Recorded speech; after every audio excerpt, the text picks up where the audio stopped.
So here's a weird Harry Potter spin-off that no one was expecting. It's Arsenal Football Club and the usage of the dark arts. Hey guys, welcome to the channel, welcome to another video, and yes, this video is talking about what the entire footballing world has seemingly not been able to stop talking about this week. Arsenal and the apparent usage of dark arts within the modern game.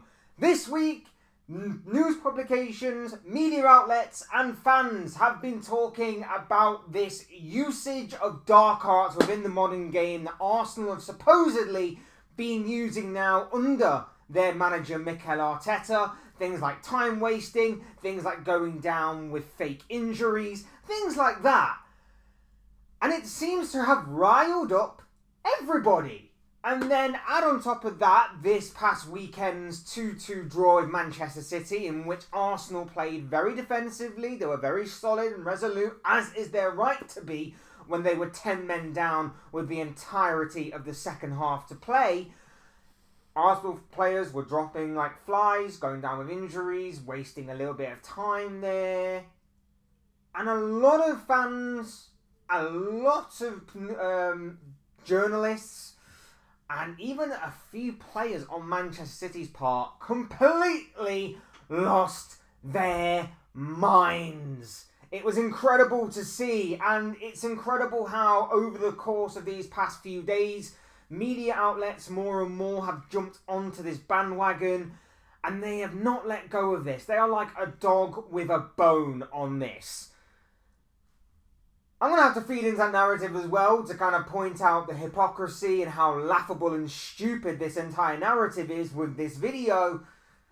So here we go. Before we get into all of that though, I would like to remind you all to please like the video and also subscribe if you're new. Both things always and very greatly appreciated. Get involved in the comment section. Let me know your thoughts, comments, opinions, predictions, feelings, whatever you want to call it, on anything to do with Arsenal and the dark arts of modern day football and that kind of thing. I'm sure all of your thoughts and things like that will make for great and interesting reading down below in that comment section. So please do use and abuse that comment section, people. Talk to me on this.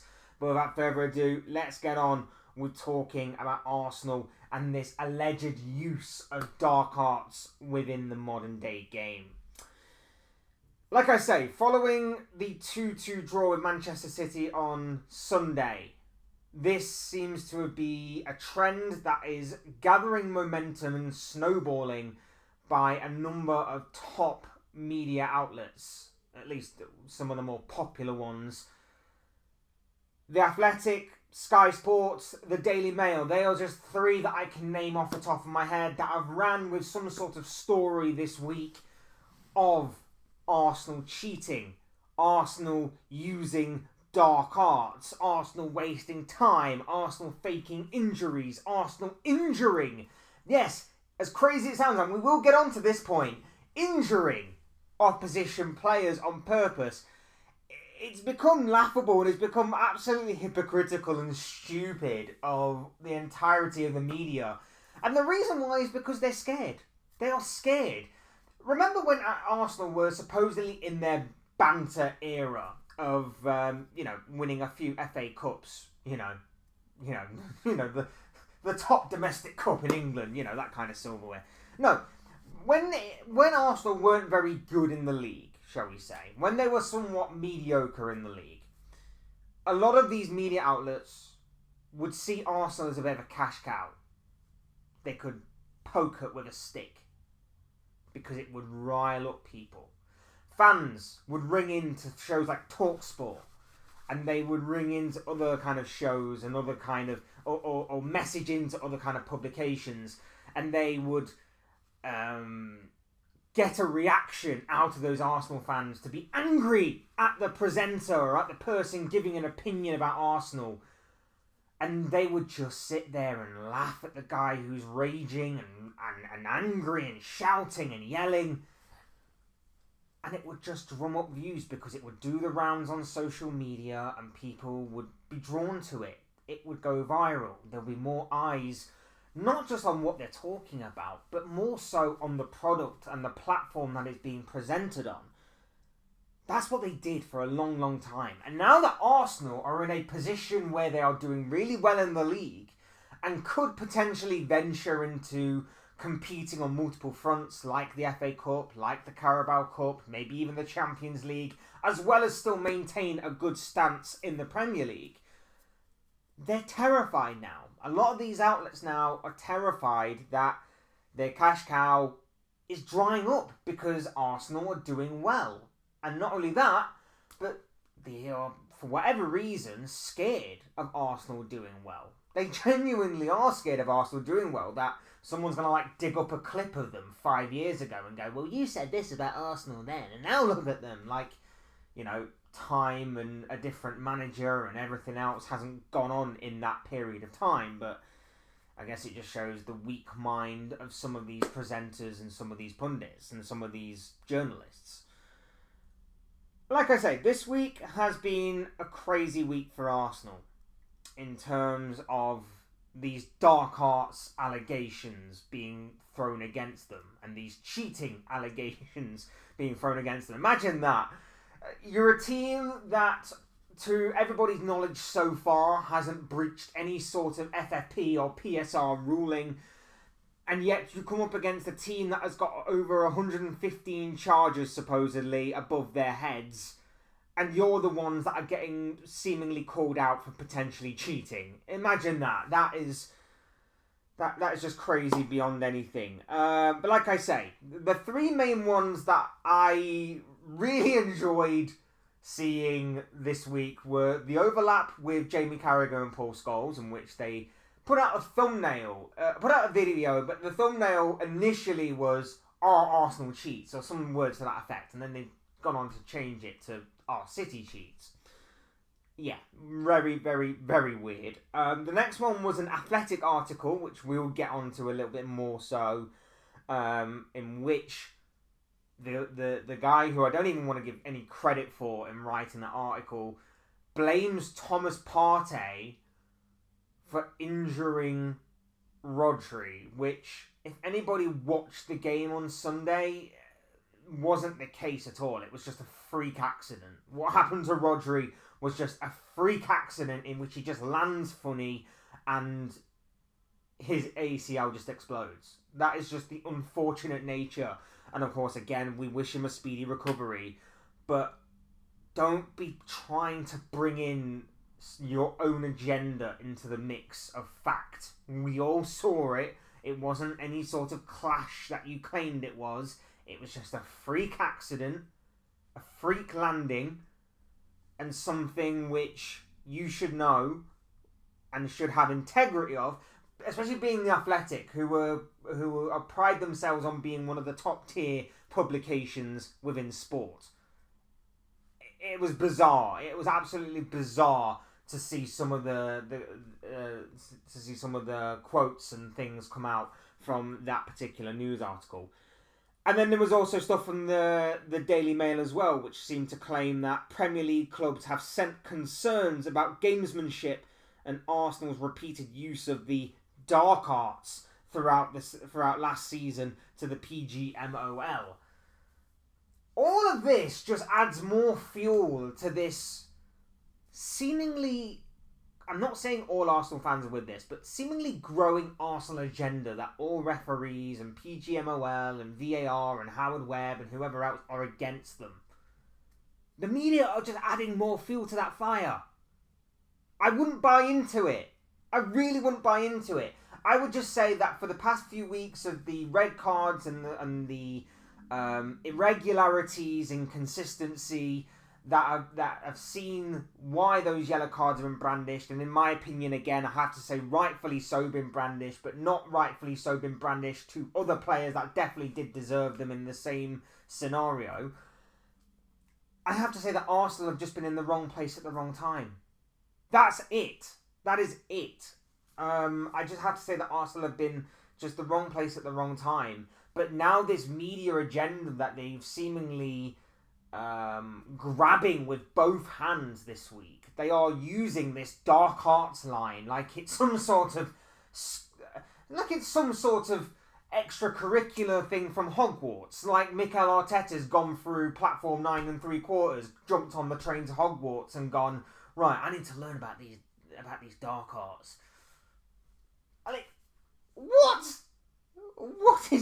what is going on with this? This is absolutely ridiculous.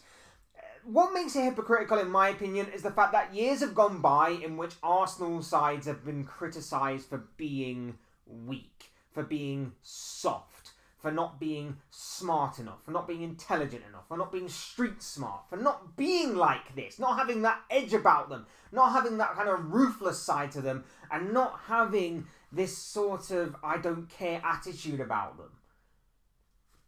As I mentioned earlier, during the quote-unquote banter era of Arsenal, a lot of these platforms, a lot of these publications, a lot of these radio stations, TV shows, whatever you want to call it, were constantly saying this kind of thing about Arsenal. Constantly. And now that Arsenal are doing it, they don't like it. I'll leave you to piece it together as to why, but it's bizarre, isn't it? It's absolutely bizarre. And not just that as well, but everybody uses these tactics. Everybody does. Arsenal may... I can't remember what the official... there was like some sort of Opta-stats that came out or something came out this week, and everyone was like putting them around, and they were doing the rounds on socials and stuff. And I think Arsenal were top, but it wasn't exactly by much in certain areas. Everybody does them. Everybody does at some stage. And in certain games, you have to. And against City on Sunday, when you're down to 10 men for the entirety of a 45-minute half, you do whatever it takes to get something from the game at the very least. Now, they were very, very close to getting a win, and obviously, if it hadn't been for a very fortunate deflection, John Stones being in the right place at the right time for that deflection, Arsenal could have held on for an incredible and phenomenal victory at the Etihad. As it happens, it's only a draw, but they can still take a lot of pride from that, and that's exactly what they did. But that pride seemingly irritated the wrong people in the media, the wrong people on radio, the wrong people on TV, the wrong people wherever you get your kind of sports news from. And that's why we have been getting the kind of fallout like this kind of crap this very week. It's completely bizarre to me. Everybody uses time wasting at certain points. Injuries, sometimes they are hard to tell if something is more serious than it is. Sometimes it is better to take precautions. So you're never really going to know if a player is genuinely faking injury, unless obviously it's painfully obvious and then their acting skills are terrible or not. But I've never got the whole time wasting argument anyway, because they just add that time on at the end. They just add that time on at the end, right? That's what the whole injury time is for. Like, I don't get this. I think we're gonna have to do what I said we should do a very long time ago, and a lot of other people have said it. Whenever the ball is not in play, whenever there is a stoppage in play, we need to pause the clock. That's the only way we're going to get by this whole time-wasting thing. We're going to have to. We are going to have to get out of this whole time-wasting thing. Because it's ridiculous. Every team does it. And if you're going to moan about it, if you're going to complain about it, this is the only way to deal with it. But every team does it. Every team does it. And like I say, the worst part about this entire week, the overlap that they did was a very... again, there's so much of a seemingly Arsenal agenda out there, it does seem very strange to me. But the overlap thing was strange. The Daily Mail thing, reporting on teams reporting on Arsenal last year about dark arts and things of that nature, seems extremely petty and weird, especially when every team does it. But the worst one this week was definitely the article about Thomas Partey injuring Rodri. And the quote that has been doing the rounds is, "Just when a game of football was threatening to break out, the games of shoving returned in the 16th minute when take one of a Manchester City corner was aborted after Thomas Partey followed Havertz's lead by clattering Rodri off the ball, this time with a knee to the upper part of the Spaniard's leg. It all happened while City's Manuel Akanji and Arsenal's Jurrien Timber engaged in a spot of Greco-Roman wrestling a few yards away. A rare moment of double dark arts, and one with serious consequences as Rodri was forced off with an injury. How can you write that? If it was genuine, if that genuinely happened and you are reporting on fact, fine. To an extent, that is fine, but that is not how it happened in the slightest. There was a bit of maybe hand-holding, but there was nothing along them lines that you're spouting that kind of intent to injure one of their best players to have a better chance of winning that game on Sunday. It is baffling to me, and that goes back to my original point. These people in the media are seemingly scared of Arsenal. Now, I don't obviously want Arsenal to win. I want what's best for Liverpool. But again, the whole reason why I have created this channel and want to keep on doing videos like this is to kind of call out things when I see them and to kind of be fair to all teams in the Premier League. I love watching the Premier League, but when things like this happen, it's really, really baffling to me why they do it this way. And at the end of the day, the only conclusion that I can come to is for views, it's for likes, it's for clicks. All of these platforms, all of these publications, all of these videos, all of these social media interactions all come together as one, and it just puts more eyes on their product. And at the moment, because of how well Arsenal are doing, because of their huge fan base, and because of how they were mocked so viciously in previous years before Mikel Arteta walked through the door at the Emirates, it creates a buzz. It creates a hot topic for them to exploit the living hell out of. Simple as that, in my personal opinion. But all I'll say is don't buy into it. Don't buy into it. I wasn't going to do a video on this anyway, but the more that this has snowballed on this week, the more I just feel like I have to say something. So don't buy into it. It's absolutely ridiculous. And honestly, if you are someone that's a journalist, that is a presenter, just do better. Just do better when it comes to this kind of thing. There's no problem saying that Arsenal are a very good side. There's no problem saying that Arsenal may win the league this season. But to start nitpicking at stupid little things like dark arts and seemingly framing it as though Arsenal are the only team to do this. Oh dear God, no. They're not. Of course they're not. It's pathetic in my opinion, and needs to be stopped and called out. Not just by me, but by everybody. Whether you are an Arsenal fan, whether you're a neutral fan or a rival fan, it needs to be called out. Because one day it might happen to your own team, and you're looking around for support, and it won't come. Just saying, that is all. These are just the thoughts, comments, opinions, predictions, feelings, whatever you call it, of this guy. I want to know what you guys think. What do you make of this whole Arsenal agenda that's been kind of rumbling on this week? This somewhat Arsenal agenda. I'd love to know what you guys think and feel about Arsenal, these alleged dark arts and everything else that goes along with what has been a pretty entertaining and pretty eventful week, shall we say, as far as what Arsenal Football Club are concerned. Whether it be for good or bad reasons, you decide. I'd love to know your thoughts, comments, opinions, predictions, feelings, whatever you call it, down below in that comment section. So please do get involved down there. Otherwise, hit the like button on the way up if you enjoyed the video. Subscribe if you are new or want to see more content like this. Both things are always and probably greatly appreciated. And as always, thank you all so much for watching and listening. I've been Fletch. This has been another Fletch Talks video. And I'll see you speak to you all again soon in another video or live stream or whatever it may be. Cheers, guys. Thanks everyone for watching. Take care. Enjoy the rest of your day. Speak to you all again very, very soon.